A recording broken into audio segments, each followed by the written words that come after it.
Қазіргі таңда халық арасында мемлекеттік қызметке орналасу тәртібі бойынша сұрақтар туындауда. Аталған сұраққа жауап іздеп біз Қазақстан Республикасы мемлекеттік қызмет істері және сыбайлас жемқорлыққа қарсы іс-қимыл агенттігінің Қарағанды облысы департаменті мамандарына жүгіндік. Бүгінгі таңда мемлекеттік қызмет саласында жұмыс істеуді қалайтын азаматтардың саны жыл сайын өсіп келе жатыр. Себебі мемлекеттік қызметте еңбек ету ол ең біріншіден тұрақтылықтың белгісі, екіншіден меритократия қағидатының негізінде мансаптық өсуге үлкен мүмкіндіктердің болуы. Енді жалпы айтқанда қазіргі таңда күн санап мемлекеттік қызметтің мәртебесі артып келе жатыр. Бұл салада қызмет ету азаматтар тарапынан жоғары сұранысқа ие болуда. 100 нақты қадам ұлт жоспарының кәсіби мемлекеттік аппарат құру жөніндегі бірінші қадамына сәйкес мемлекеттік қызметтің мансаптық моделі енгізілді. Енді мемлекеттік қызметке алғаш рет қабылданатын және жұмыс тәжірибесі жоқ үміткерлер өз кәсіби қызметін тек қана төменгі лауазымдардан бастайды.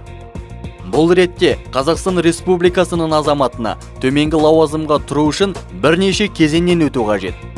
Бірінші кезең – тестілеуден өту.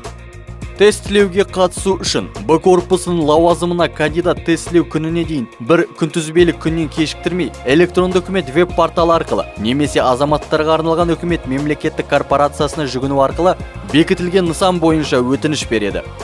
Б корпусының лауазымына кандидат мемлекеттік корпорацияға жүгінген жағдайда оның жеке басын куәландыратын құжатты ұсынады. Б корпусының лауазымына кандидат тестілеудің күнін және уақытын тестілеу өткізуге бар бос орындар негізінде таңдайды. Тестілеуге жазылу электронды үкімет веб-порталында қалыптастырылатын нысанда тестілеу күні, уақыты және өту орны көрсетілген қолхатпен расталады. Б корпусының лауазымына кандидат Қазақстан Республикасының мемлекеттік тілі мен заңнамаларын білуге арналған тестілеуден өтеді. Қазақстан Республикасының заңнамаларын білуге арналған тестілеуден шекті мәндерінен төмен емес нәтиже алған кандидатқа тестілеу өткендігі туралы сертификат беріледі. Екінші кезең – мемлекеттік органда әңгімелесуден өту. Конкурсқа қатысу үшін кандидат конкурс жарияланған мемлекеттік органның немесе уәкілетті органның интернет ресурсындағы хабарландырулармен танысуы тиіс. Конкурсқа қатысуға ниет білдірген тұлғалар мемлекеттік органға құжаттарын қолма-қол тәртіпте почта арқылы не хабарландыруда көрсетілген электрондық почта мекен-жайына, электронды түрде не ЕГОВ электронды үкімет порталы арқылы құжаттарды қабылдау мерзімінде тапсырады.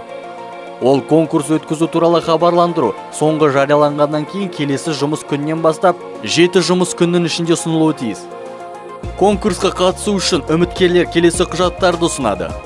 Өтініш 3-4 үлгідегі түрлі түсті суретпен нысанда толтырылған Б корпусының әкімшілік мемлекеттік лауазымына кандидаттың қызметтік тізімі, білімі туралы құжаттар мен олардың нотариалдық куәландырылған қосымшалары, еңбек қызметін растайтын құжаттың көшірмесі, құжат тапсырғанға дейін 6 айдан аспайтын уақытта берілген денсаулығы туралы медициналық анықтама, нөмірі 086 нысан, Қазақстан Республикасы азаматының жеке басын куәландыратын құжаттың көшірмесі, заңнаманы білуіне тестілеуден өткен туралы сертификат, уәкілетті органда жеке қасиеттерін бағалауды өткені туралы қорытынды, психоневрологиялық ұйымның анықтамасы, наркологиялық ұйымның анықтамасы, әңгімелесуге жіберілген кандидаттар оны кандидаттарды әңгімелесуге жіберу туралы хабардар ету күннен бастап 3 жұмыс күн ішінде мемлекеттік органда өтеді.